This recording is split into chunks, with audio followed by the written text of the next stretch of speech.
درود بینندگان گرامی، برنامه در موضوع روز را از تلویزیون تاجیکستان منظور شما میگردانیم. ساحه معارف همان گونه که پیشوای ملت محترم امامعلی رحمان ضمن سخنرانی‌های خود اظهار می‌دارند در سیاست اجتماعی دولت حکومت ساحه کلیدی و محوری ارزیابی می‌گردد و برای رشد این ساحه حکومت مملکت در شخص پیشوای ملت پرزیدنت جمهوری تاجیکستان محترم امامعلی رحمان تمام چاره‌ها را می‌اندیشد. تشکیل نمودن نظام امتحان‌های مرکزانیده داخل شوی در زمان صاحب استقلالی در ساحه معارف یکی از دستاوردهای مهم و ارزشمند به حساب می‌رود و کارمندان و تمام اهل زحمت همین مرکز ملی تحصیل توانست که شفافیت این نظام را معرفی کند و سزاوار باور جامعه گردد. حالا با این منظور صحبت داریم با کارمندان مرکز ملی تحصیل نزد پرزیدنت جمهوری تاجیکستان درباره تقسیمات اساسی و تکراری و سوال مطرح چون درباره شفافیت و ابجکتیویت بهاگذاری که خالمانی در همین مؤسسه صحبت کردیم همین می شود. درباره شفافیت، ارزیابی ابجکتیو و دسترسی برابر در امتحان‌های مذکور. مرحمت. واقعا شما درست قید کردید. تأسیس مرکز ملی تستی نزد پرزیدنت جمهوری تاجیکستان همچنین جاری گردیدن امتحان‌های مرکزانیده داخلشوی به مؤسسه‌های تعلیمی تحصیلات میانه و عالی کسبی جمهوری تاجیکستان از جمله مهمترین و با ارزشترین دستاوردها در ساحه معارف کشور در دوران صاحب استقلالی کشور به حساب می‌رود. طبق ترتیبی که حکومت جمهوری تاجیکستان مقرر کرده است در دایره برگزاری امتحان‌ها یک چند پرینسیپ‌ها گذاشته شده است که از جمله آنها تأمین شفافیت، ارزیابی ابجکتیوی و دسترسی برابر به تحصیلات میباشد. با این مقصد مرکز همساله کارهای ضروری را از اطلاع رسانی و تبلیغات شروع میکند. هدف از جایگیر کردن جوابهای درست در سامانه مرکز به داوطلبان پیش از همه دادن امکانی مستقلانه حساب کردن خالهای به دست آورده‌اشان میباشد. یعنی وقتی داوطلب پیش از اعلان نتیجه ها خالهای به دست آورده اش رو مستقلانه حساب میکند، در روز اعلان نتیجه ها خالهای به دست آورده اش رو با خالهای گذاشته مرکز مقایسه میکند و در صورت ناموافقتی میتواند به مرکز با عریضه شکایتی یا به اصطلاح اپلیاسیونی مراجعت کند. یعنی درباره خالهای به دست آورده اش داوطلب پیشکی معلومات پیدا میکند. جهت دیگری مثبتی در سامانه مرکز جایگیر کردن جوابهای درست یا به اصطلاح کلیدها در آن است که داوطلب مذکور وقتی درباره خالهای به دست آورده‌اش معلومات دارد او را کسی فریفته نمیتواند و او تنها میداند که با خالهای به دست آورده‌اش تخمینا از روی کدام انتخابش میگذرد، زیرا در سامانه مرکز همچنین همساله ما درباره بلهای گزارش از روی هر یک کابینت اختصاص نیز معلومات میدیم که با مقایسه بلهای به دست آورده و بلهای گزارش سالهای پیش نیز تخمین کردن ممکن است که این داوطلب از روی کدام انتخابش میگذرد، زیرا معلوم است که بلهای گزارش مثلا 2 سال اخیر اونقدر فرقیت زیاد ندارند.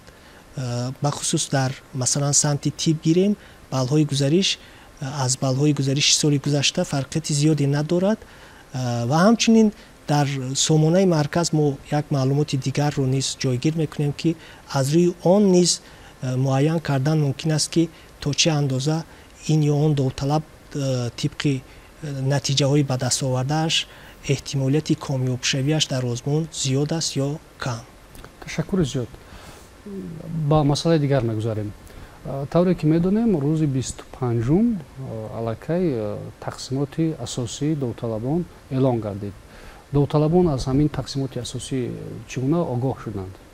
در حقیقت شما درست خواهی کردید. طبق نقشه فعالیت مرکز ملی تحصیل نزد پرزیدنت جمهوری تاجیکستان بعد از انجام امتحان ها و البته کارکردی هر یک ورقه جاب هایی که در رفت امتحان ها داوطلبان البته سپاریدند 25 ایول تاریخ یک چند راه ها نتیجه امتحان‌ها یا اینکه نتیجه تقسیمات اساسی داوطلبان اعلام کرده شد.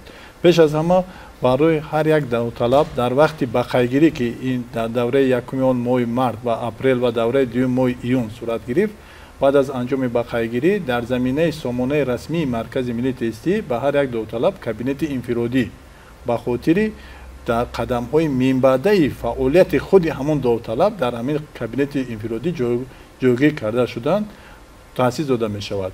این چنین جهتی خبردار شدن هر یک داوطلب اوید نتیجه تقسیمات با هر یک داوطلب از قید گذشته با تلفن موبیلی آنها SMS پیامک فرستاده شد. در SMS پیامک وابسته به خالهای به دست آورده هر یک وابسته به سوب تست یا اینکه فنهای امتحانی در آنجا گذاشته شد و اون اینچنین در SMS پیامک درج شد که معلومات علاوه‌ای رو یا بیشتر رو آنها میتوانند از کابینت انفرادی خود دسترس نمایند. در برابر این باز در حالتی اگر دسترس نکردن SMS پیامک یا وارد نشدن به کابینت انفرادی، این چنین مرکز ملی تستی در زمینه بخش‌های منطقوی که عین زمان در 7 شهر و ناحیه جمهوری تاجیکستان فعالیت دارد نقطه‌های اطلاع رسانی تأسیس داده شد که تو اینکه هر یک داوطلب تواند به این نقطه‌های اطلاع رسانی یا طریق تلفن موبیلی یا که شخصا مراجعه نماید و از نتیجه به دست آورده آزمون تقسیمات آشنایی پیدا کند و این چنین آنها میتوانستند به واسطه به بینای اساسی مرکز ملی تستی که در شهر دوشنبه قرار دارد مراجعه نمایند و از نتیجه به دست آورده آنها خود شناس شوند و خوشبختانه دوام بعد از 25 علاقه چند روز است که قسمی زیادی داوطلبان وقتی که با مرکز ملی تستی مراجعه می نمایند آنها علاقه از نتیجه آزمون تقسیمات شناس هستند و البته این طرزی که در بالا قید کردم این علاقه از آن شاهدی میدهد که هرچی بیشتر داوطلبان در برابر داوطلبان این چنین علاقه پدر و مادر نیز از نتیجه آزمون فرزند خود آگاه است. تشکر زیاد. طبق آزمون تقسیمات اساسی چقدر داوطلبان در امتحان‌ها اشتراک کردند و سزاوار نام دانشجویی شدند؟ در آزمون تقسیمات اساسی همگی 86538 داوطلبی در امتحان‌ها اشتراک کرده که از همه سوب تست‌های داخلدار و قسم‌های داخلدار خال‌های گزارش را صاحب شده بودند اشتراک داشتند و از این تعداد همگی 65266 نفر یا 75 از 6% توانستند سزاوار نام دانشجو شوند.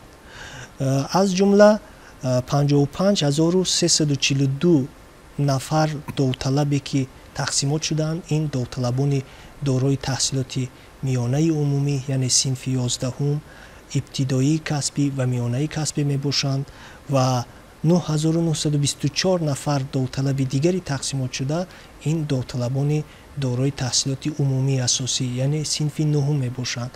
خاطر رسان میکنیم که قبول دانشجویان به کالج ها در زمینه تحصیلات عمومی اساسی یعنی صنف 9 نیز توسط امتحان های مرکز دانشگاه داخل شوی براه مانده شده است و همه ساله انیقترش سال از سال تعداد داوطلبان دارای تحصیلات عمومی اساسی زیاد گردیده ایستاده است و این شهادت از آن می‌دهد که واقعا شخصان خواهشمند گرفتن تحصیلات میانه کسبی نیز افزایش یافته ایستاده است. تشکر زیاد. از مجموع داوطلبانی که اشتراک کردن فراتر از 70 چند درصدشان را گفتید که از امتحان هایی که اشتراک کردن گذشتن و سزاوار نام دانشجویی شدند.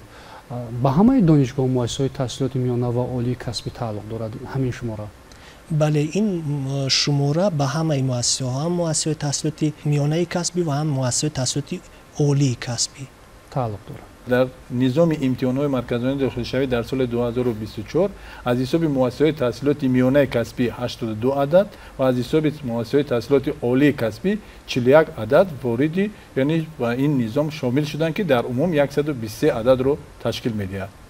تشکر زیاد. داوطلبان بالهای گزارشی اختصاص‌های انتخاب کردهشان را چطور معین می‌کنند؟ البته پیش از اون که درباره بالهای گزارش صحبت می‌کنیم من می‌خواستم در اینجا قید کنم که در نظام امتحان‌های مرکز دانشگاه داخل شوی بالهای گزارش چی سهم دارند چی هستند. در نظام عنعنه‌ای قبول داوطلبان با مؤسسه‌های تحصیلات عالی کسبی و میانه کسبی балҳои гузариш буданд ё ки холҳои гузариш буданд ки пешакӣ инҳо маълум буданд. яъне ки довталабон барои дохил шудан ба ин ё он муассисаи таълимӣ бояд ки ақаллан ҳамон натиҷаи имтиҳонҳои онҳо баробар ё калонтар аз балҳо ё холҳои гузариш бошанд. лекин дар низоми имтиҳонҳои марказони дохилшавӣ ин гуна нест. балҳои гузариш аз куҷо пайдо мешаванд дар низоми имтиҳонҳои мо? бали гузариш ин бали охирон довталабе ҳаст ки дар ҳамон комбинатсияи ихтисос дохил шудааст. яъне ки тақсимоти довталабон азбас ки аз рӯи камшавии балҳо, яъне ки аввал балҳои зиёдтар баъд балҳои хурдтар ҷобаҷо гузошта мешаванд ва то пур шудани нақшаи қабул ҳамон миқдори муайяни довталабон ба ягон комбинатсияи ихтисосо тақсимот карда мешаванд ва охирон довталабе ки ба ин муассиса тақсимот мешавад, бали ҳамин довталаб бали гузариши ҳамон комбинатсияи ихтисос ба ҳисоб меравад. бали аз ҳама баланд не, балки бали аз ҳама хурдтарине ки дар ҳамин комбинатсияи ихтисос дохил мешавад, ин бали гузариш ҳамон комбинатсияи ихтисос ба ҳисоб меравад. бали баланд ин аз рӯи тартиб муайян баргузорӣ карда мешавад вобаста ба ҳар як субтесте ки довталабон имтиҳон месупоранд ва суммаи ин балҳо бали умумии довталаб барои ин ё он комбинатсияи ихтисос ба ҳисоб меравад. ва довталабон чӣ гуна аз ин балҳои гузариш гуфтед ки огоҳ мешаванд, аз куҷо дида метавонанд? пеш аз ҳама ин балҳо дар кабинети инфиродии довталабон интишор карда мешаванд.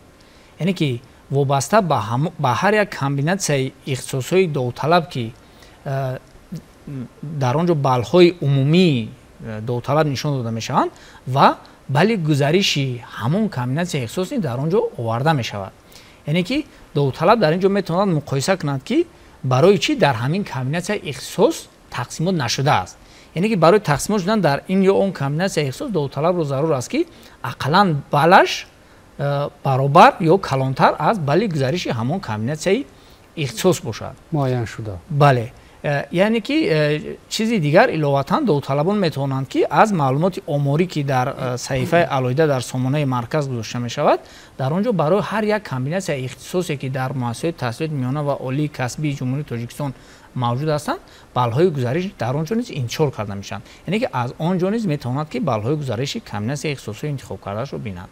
агар бали гузаришро дар мисоли яке аз комбинатсияи ихтисосҳои дар имтиҳонҳои марказонидаи дохилшавии соли 2023 пешниҳод гардида бубинем, масалан аз рӯи комбинатсияи ихтисоси кори табобатӣ, шакли рӯзонаи таҳсил ва намуди ройгони таҳсил дар донишгоҳи давлатии тиббии Тоҷикистон ба номи Абуалӣ ибни Сино тибқи нақша 300 ҷой ҷудо гардида буд ва дар имтиҳонҳои марказонидаи дохилшавии соли 2023 теъдоди довталабони аз рӯи ҳамин комбинатсияи ихтисос ба озмун роҳ ёфта 12464 нафарро ташкил дода буд ва тибқи натиҷаҳои озмуни тақсимоти асосӣ аз байни анамин 12464 нафар 300 нафари аввал, яъне 300 нафаре ки нисбат ба дигар довталабон балҳои зиёдтар доштанд, гузаронида шуданд ва бали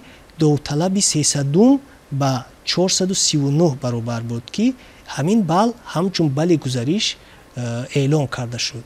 бали гузариш дар тақсимотҳо метавонад гуногун бошад. масалан бали гузариш аз рӯи ҳамин комбинатсияи ихтисос дар озмуни навбатӣ албатта ки эҳтимолияти зиёд дорад паст шавад.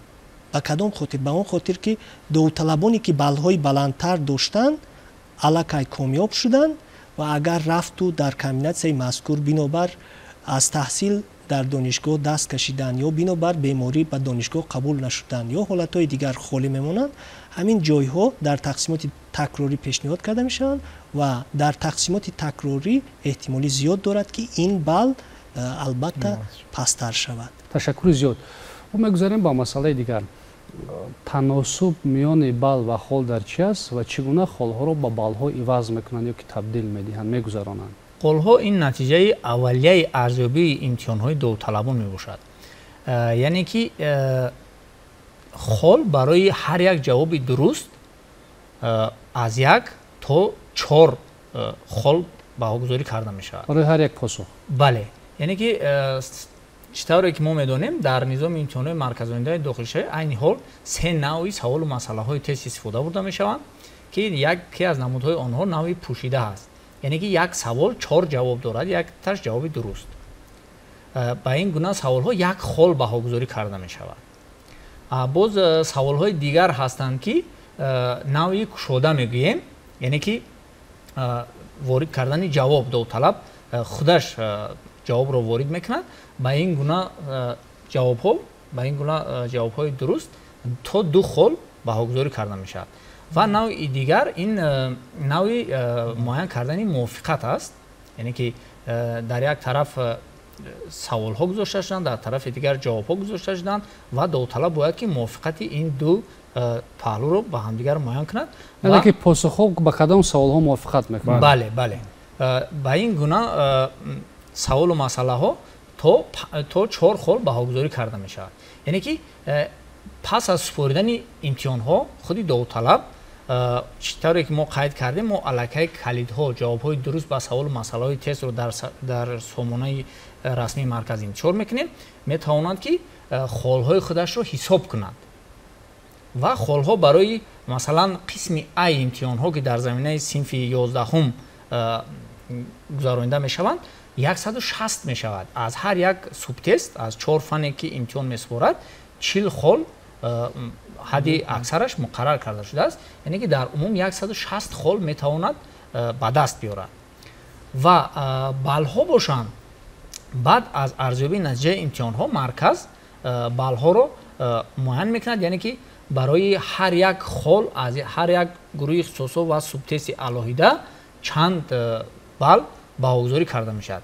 яъне ки марказ асосан истифода мебарад аз усули процентил ва шкалабандӣ. мо мегӯем дар марказ бо ҳамин усул холҳо ба балҳо гузаронида мешаванд ва дар натиҷа тартиб дода мешавад ҷадвали мувофиқати холҳо ба балҳо, яъне ки довталаб бе истифода аз ин ҷадвал балҳояшро худаш ҳисоб карда наметавонад.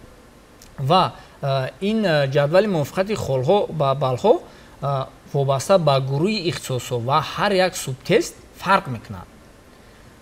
масалан агар дар субтести якум гӯем, субтести якум забони тоҷикӣ аст, дар гурӯҳи ихтисосои якум як хол агар 2 бал ҳисоб шавад масалан, ва дар гурӯҳи ихтисосои дуюм метавонад ки 2/5 бошад, 2/3 бошад ва ғайра. чаро чӣ бартарият дорад? ин аз куҷо пайдо мешавад? асосан ин ба назар гирифта мешавад миқдори довталабоне ки дар ин гурӯҳи ихтисосо имтиҳон супоридаанд ва холҳои ин довталабон чӣ қадарӣ ҳаст, яъне ки чанд нафар як холро соҳиб шудааст, чанд нафар 2 хол ва то 40 хол чанд нафар соҳиб шудааст ва вобаста ба таносуби ҳаминҳо бал муайян карда мешавад барои ҳар як субтести имтиҳонӣ. ба таври содатар фаҳмонем 160 хол ин холи аз ҳама зиёдтарине ҳаст ки довталаб метавонад онро соҳиб шавад, яъне ки ба ҳама саволу масъалаҳои тест агар дуруст ҷавоб диҳад ин соҳиби 160 хол мешавад ва ин 160 хол дар низоми мо ба 500 бал гузаронида мешавад барои зинаи таҳсилоти синфи 11-ум, баъди хатми синфи 11-ум. яъне ки агар ки дар ҳақиқат довталаб 160 хол гирифта бошад, пас дар ҳама комбинатсияи ихтисосои вай ин 500 мешавад. чунки новобаста аз оне ки вазни ҳар як субтест ба ихтисосҳо вобастагӣ дорад. фарз кардем ки дар як ихтисос агар дар гурӯҳи ихтисосои 4-ум гирем, фарз кардем ки забони тоҷикӣ ин то 75 бал баҳогузорӣ карда мешавад ва субтести дуюм фарз кардем ки фани таърих барои ихтисосҳои таърих дигар вазн дорад, барои ихтисосҳои фарз кардем ки ҳуқуқшиносӣ ин дигар вазн дорад. лекин агар дар умум 160 хол гирифта бошад, пас новобаста аз вазни субтестҳо бали вай 500 мешавад. баъзан довталабоне ҳастанд ки дар ихтисосҳои тиббӣ комёб мегарданд, мегузаранд, яъне унвони донишҷӯиро сазовор мегарданд, аммо бинобар сабаби бемориҳои муайян роҳ намеёбанд ба ин ихтисос. чӣ кор кунанд ва чӣ чораандешӣ дар ҳамин замина дида мешавад аз тарафи раёсати маркази миллии тестии назди президенти ҷумҳурии Тоҷикистон? бале, шумо дуруст қайд кардед. мутаассифона ҳамасола маълумотҳои оморӣ ва муроҷиати бевосита падару модарон шоҳиди он гашта истодааст ки баъзе довталабон бо гирифтани бали баландтарин صاحب عنوان دانشجو میشوند و بعد از آن که حجت‌های خود را با مؤسسه طبی مخصوصا با دانشگاه دولتی طبی تاجیکستان به نام ابوعلی ابن سینا و دانشگاه دولتی طبی ختلون پیشنهاد کردند. در آنجا باز کمیسیای مخصوص طبی هست که از آن باید هر یک داوطلب دانشجو شده میگذرد و متاسفانه با بیماری‌های گوناگون آنها صاحب عنوان دانشجو شده نمیتوانند. باید خیال نمایم که مرکز ملی تحصیل برای پیشگیری روی همین حالت‌ها هنوز از دوره بقایدگیری، یعنی در روز بقایدگیری وقتی که داوطلب به نقطه بقایدگیری مراجعت می‌نماید، برای او مخصوص مواد در خود نقطه بقایدگیری آویزان کرده شده است که داوطلب محترم وقتی که شما گروه اختصاصی پنجم یعنی سمت تیپ رو انتخاب میکنید، از همین روی خط بیماری ها شما شناس شوید. مبادا شما اگر مطالعه همین گونه بیماری ها باشید، شما در چنین اختصاص ها تحصیل کردن شما ممنوع است و آنها بعد از مطالعه همین مواد آنها در پس ورقه بقایدگیری خود با امضای خود تصدیق میکنند که من از روی خط بیماری ها شناس شدم. با وجود همین حالت‌هایی هست که روی پوش میکنن، بخصوص پدر و مادران چنین بیماری‌های فرزند خود را روی پوش مینمایند و متاسفانه این در روز قبول حجت‌ها در خود مؤسسه آشکار میشود. و با وجود همین مرکز ملی تستی تصمیم گرفته است که به چنین داوطلبان کمک رساند. یعنی بعد از آنکه که چنین حالت‌ها آشکار میشود و آنها متاسفانه به مرکز ملی تستی مراجعت مینمایند و با این گونه داوطلبان البته رهبریت مرکز ملی تحصیل صحبت می‌نماید و آنها رو راضی می‌نماید یا اینکه با آنها موافقه می‌نماید که این بعد در تقسیمات‌های تکراری که در پیش ایستاده شده است آنها حقوق اشتراک کردن را دارند، فقط آنها حقوق انتخاب کردن اختصاص‌های سمت تیپ را دیگر ندارند. آنها می‌توانند در دیگر سمت‌ها یا اینکه دیگر گروه اختصاص‌ها انتخاب خود را درست برآورند و صاحب عنوان دانشجو شوند. تشکر. یعنی رهبریت مرکز ملی تحصیل با آنها توصیه می‌دهد، مصلحت می‌دهد که کدام اختصاص را یا کلاستر را انتخاب کنند. خب همون بعد که در تقسیمات اساسی گذشت و با سبب بیماری نتوانست دانشجو شود یا که از همین نصیب محروم شود، نمیتواند با همین بال در کلاستر دیگر گذرد و در امتحان تکراری اشتراک نکند. البته آنها دیگر امتحان تکراری نمیسپارند، فقط در تقسیمات تکراری اشتراک میکنن، ولی او باقی میموند. تغییرات نمیشه. فقط یک نکته رو باید تاکید کنیم که اگر ما ترتیب تقسیمات رو در دایره گروه های اختصاصی یکم و یعنی طبیعی و تکنیکی و دوم اقتصاد و گئوگرافیا نظر افکنیم، طبق ترتیب مذکور نظام بالگذاری در تقسیمات نوبتی یعنی تقسیمات تکراری کمی تغییر مییابد. اگر در تقسیمات اساسی برای هر یک سوب تست وزن داخلدار مقرر کرده شده باشد، در تقسیمات نوبتی در دایره دو گروه اختصاص ها هر 4 سوب تست برای داوطلبان دارای تحصیلات میانه عمومی، ابتدایی کسبی و میانه کسبی وزنی برابر دارند، یعنی 125 بلی حساب کرده می شود.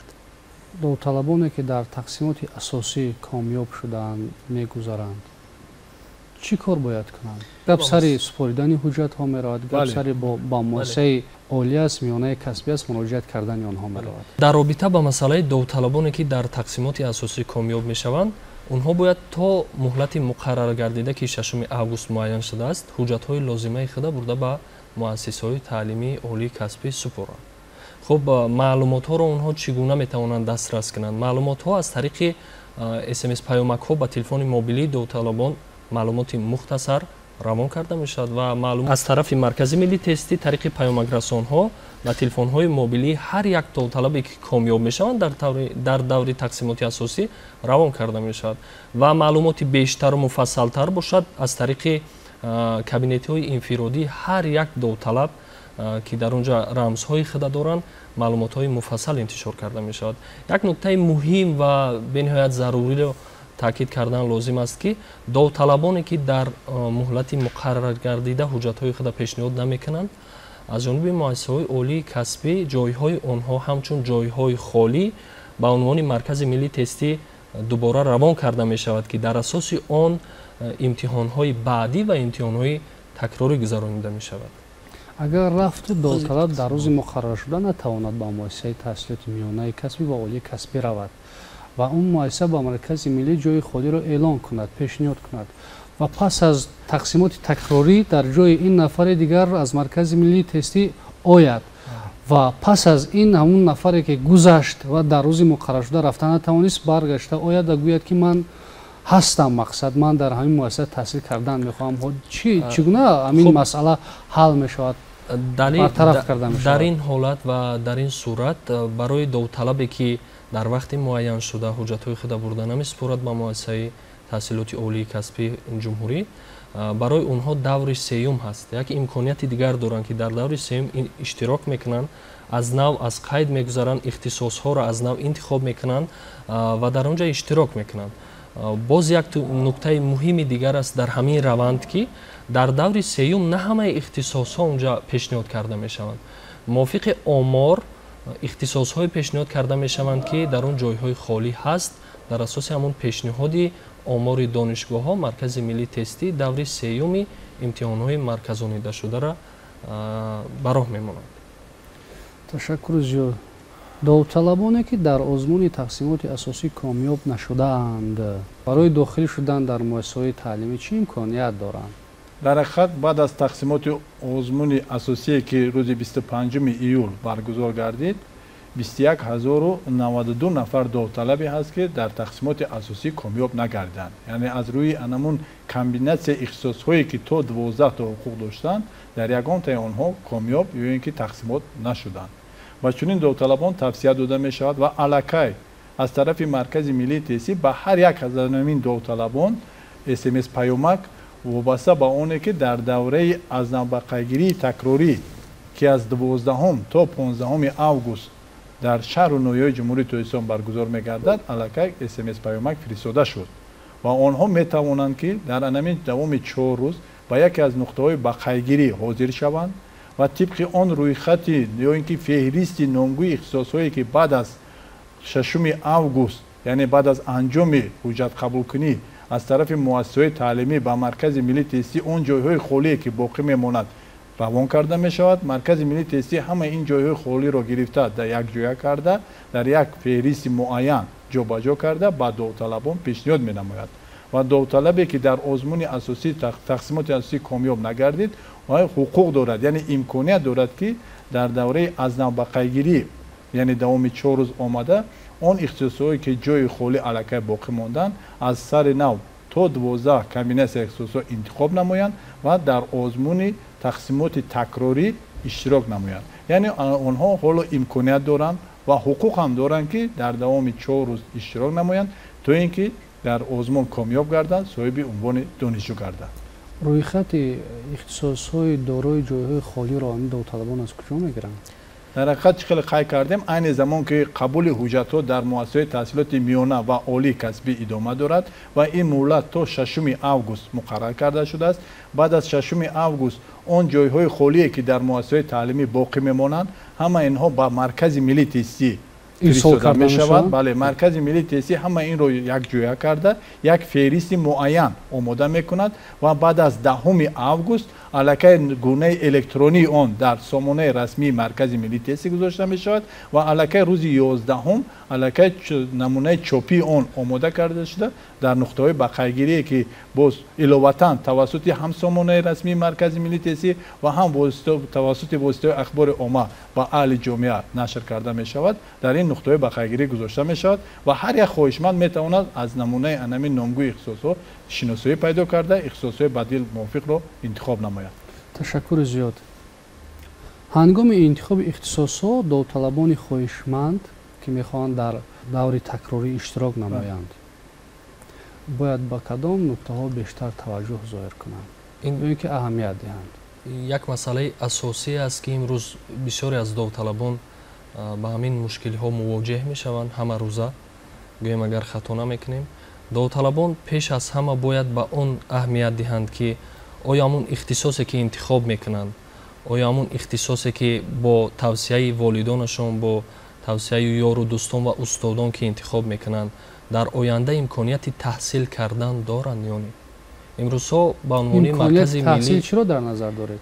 مثلا ببینید امروزها با عنوان مرکز ملی تستی شکایت ها زیاد می شود که من فلان اختصاص انتخاب کردم و میخواستم در حدود شهر تحصیل کنم، لیکن من با ولایت سوخت گذاشتم. یعنی این اشتباه اساسی هست که داوطلبان زمان انتخاب اختصاص براه میتیند. مثلا اونها باید اختصاصهایی را انتخاب کنند که اگر خواهند در حدود شهر در شکل روزانه و رایگان تحصیل کنند، اونها پیش از همه به اون اهمیت دهند که همه اختصاصهایی که انتخاب میکنند در دانشگاهایی که حدود شهر است در همون باشد و شکل تحصیلشون باید چه خیلی که خودشون میخوان مشخص باشد. و امروزها مشکلی اساسی داوطلبان ما همین است که اونها نمیدانند که جابجاگذاری انتخاب اختصاصهای خودشون نمیدانند.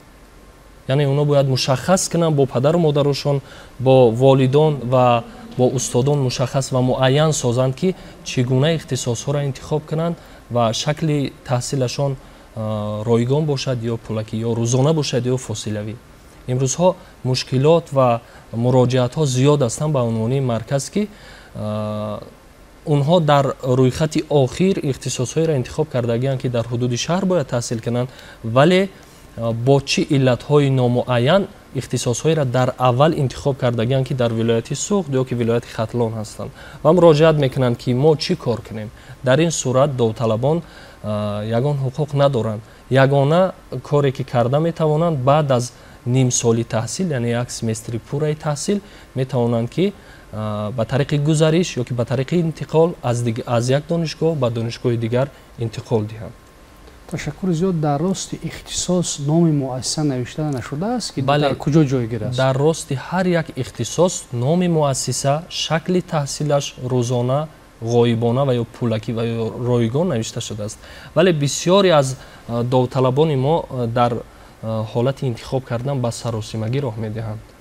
بسیار سراسیمه میشوند و از روی سراسیمگی این یا آن اختصاصی را انتخاب میکنند که با اونها موافق نیست. یعنی با موقع زیستی اونها موافق نیست، با وضعیت مالیوی اقتصادی عائله اونها موافق نیست. این گونه اختصاص ها را با اشتباه انتخاب میکنند که از روی همون اختصاص بلشان موافق میآید و میگذرند. در این صورت مشکلی زیاد می شود برای ادامه تحصیل اونها در دانشگاه های عالی کسبی. تشکر زیاد. یک جوان، یک نوروز که نوک صنف 9 یا 11 را ختم میکند به شهر میآید و شاید تا آن حدی که از کامپیوتر آگاه باشد، از این تقسیمات آگاه باشد، آگاه نیست. یا شاید نمیداند که این دانشگاه در کجا جایگیر است، حتی معین کرده نمیتواند. این پوشیده نیست. درست. راهبریت مرکز ملی تستی یگان کارهای فهماندهی در همین راستا میگذرانند یا نه؟ در ورقه باقاعدگیری داوطلب که در آن همه اختصاص‌های انتخاب کرده اش با نشان دادن شکل و نمود تحصیل و همچنین مؤسسه‌های تعلیمی آورده میشوند، در برابر معلوماتی داخلدار وابسته به شکل و نمود تحصیل و مؤسسه، این چنین مکان جایگیر شوی مؤسسه نیز نشان داده شده است. یعنی اگر مؤسسه تعلیمی در شهر دوشنبه جایگیر باشد، بعد از نام مؤسسه در داخل قوس مکان جایگیر شوی دانشگاه همچون شهر دوشنبه قید کرده شده است و همچنین در مورد مؤسسه‌های تعلیمی که در شهر ناحیه‌های دیگر جایگیرند عیناً همین روش با کار برده می شود. یعنی متاسفانه ما حالتهایی داریم که داوطلب نه در وقت باقاعدگیری و نه بعد از باقاعدگیری و همچنین پدر و مادر داوطلب بعد از باقاعدگیری یا در طول گوییم که یک چند ماهی بعد از باقاعدگیری که ما بعداً دوباره از نو باقاعدگیری داریم، یک مرتبه به همین معلومات نظر نمی افکند و نمی بیند که واقعا مؤسسه تعلیمی انتخاب کرده فرزندش در کدام شهر یا ناحیه جایگیر است. و همچنین در مورد مبلغ شرطنامه تحصیل نیست. مبلغ شرطنامه تحصیل نیست وابسته به هر یک کامبیناسیون اختصاصی انتخاب کرده داوطلب در ورقه باقاعدگیری اش نشان داده می شود. این هم باعث گویم که نگرانی است، باعث نگرانی است، زیرا ما در تجربه دیدیم که تنها در روز اعلان نتیجه های تقسیمات داوطلب мебинад ки маблағи шартномаи таҳсил гарон аст ва ӯ имкони пардохти чунин маблағи шартномаи таҳсилро надорад. ташаккури зиёд.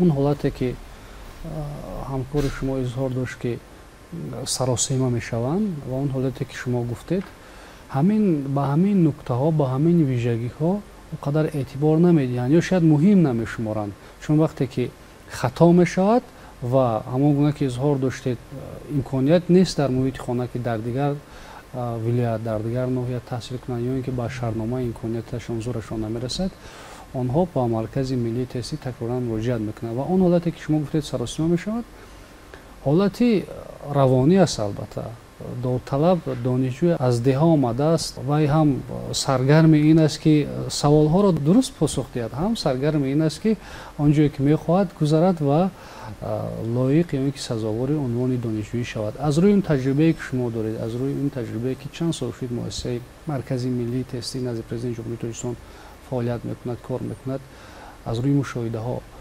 довталабон бештар ба кадом ихтисосҳо мароқ доранд ва ҳоҷатҳои худро ба ҳамин кластерҳо месупоранд? таҷрибаи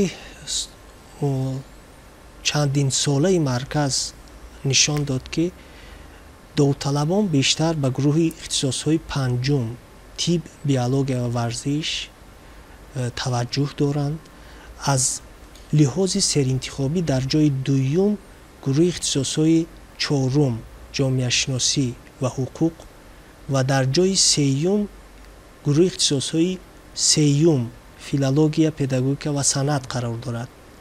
мутаассифона тибқи омори чандин солаи марказ таваҷҷӯҳи довталабон ба ихтисосҳои самти кластерҳои якум, яъне табиӣ ва техникӣ ва дуюм иқтисод ва география хеле хеле кам аст.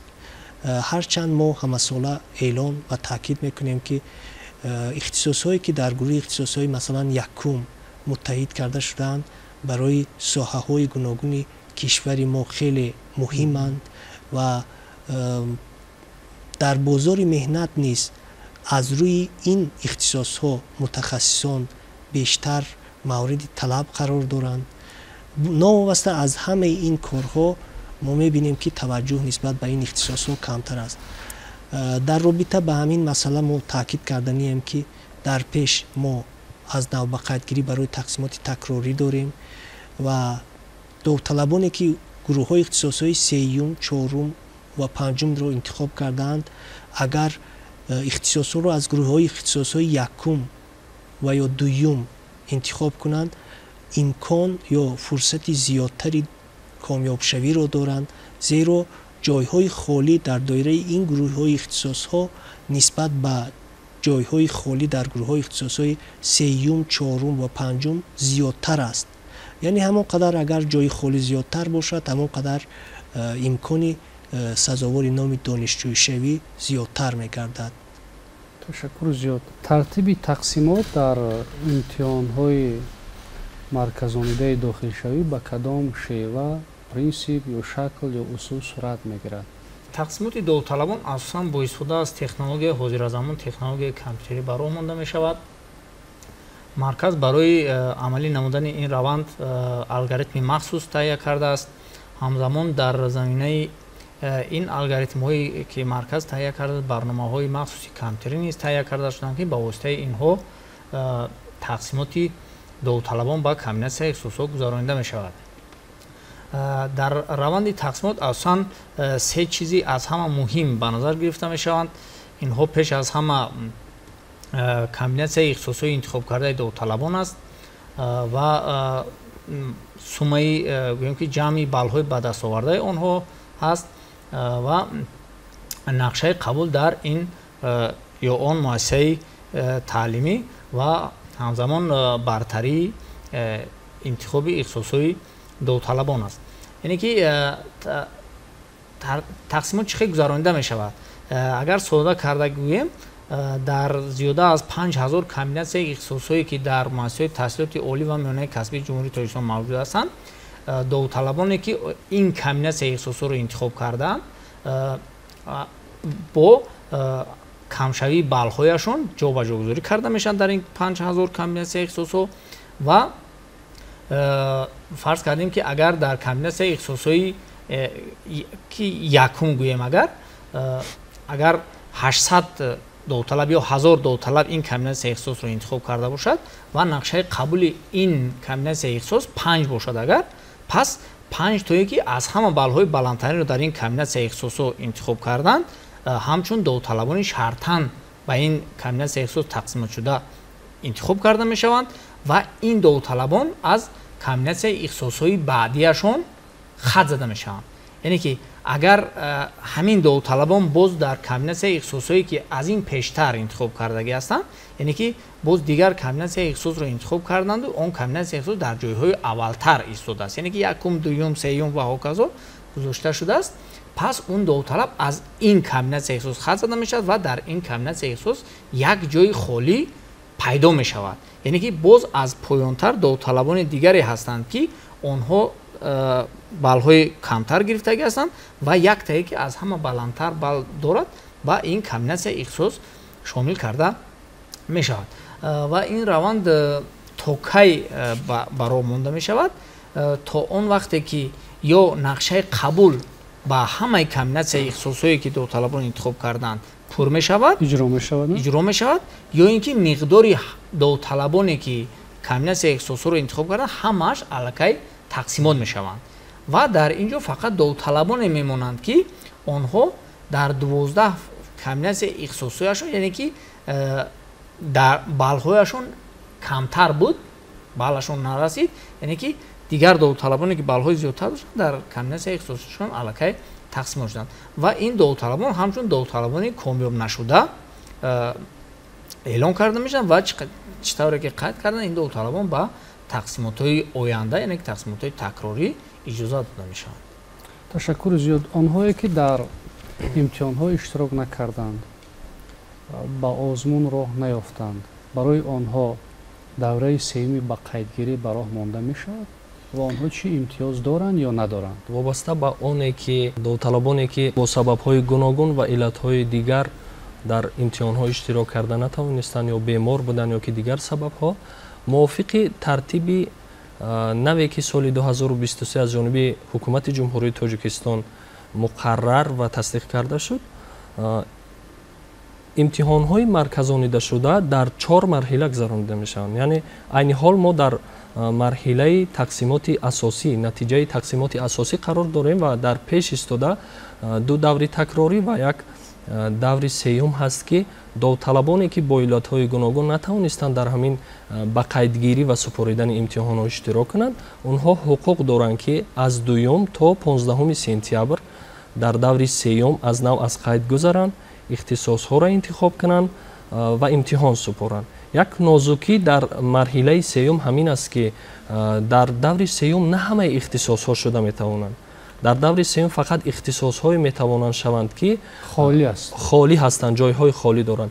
баъд аз оне ки донишгоҳҳои олӣ ба мо омор пешниҳод мекунанд ки рӯйхати ихтисосҳои холӣ мондара, дар асоси ҳамин омор маркази миллии тестӣ ба имтиҳони даври сеюм, яъне ба қайдгирии даври сеюм омодагӣ мебинад ва он ихтисосҳоро пешниҳоди довталабон мегардонад. ташаккури зиёд. онҳое ки гузаштанд аз тақсимоти асосӣ ва инак ин шаб рӯз ҳам хурсанданд, ҳам падару модари онҳо хурсанд ҳастанд ва як марҳилаи ҳуҷҷатсупорӣ дар муассисаҳои таҳсилоти миёнаи касби, олии касбӣ аст. ба онҳо чӣ тавсия медиҳед, чӣ масиҳат медиҳед? чӣ кор кунанд, чӣ кор накунанд? довталабе ки дар озмуни тақсимоти асосӣ комёб гардидааст, бояд дар муҳлати муқарраркардаи марказ ки то 6 август муайян карда шудааст, ҳуҷҷатҳои зарурияшро ба муассисаи таълимии дахлдор пешниҳод намояд.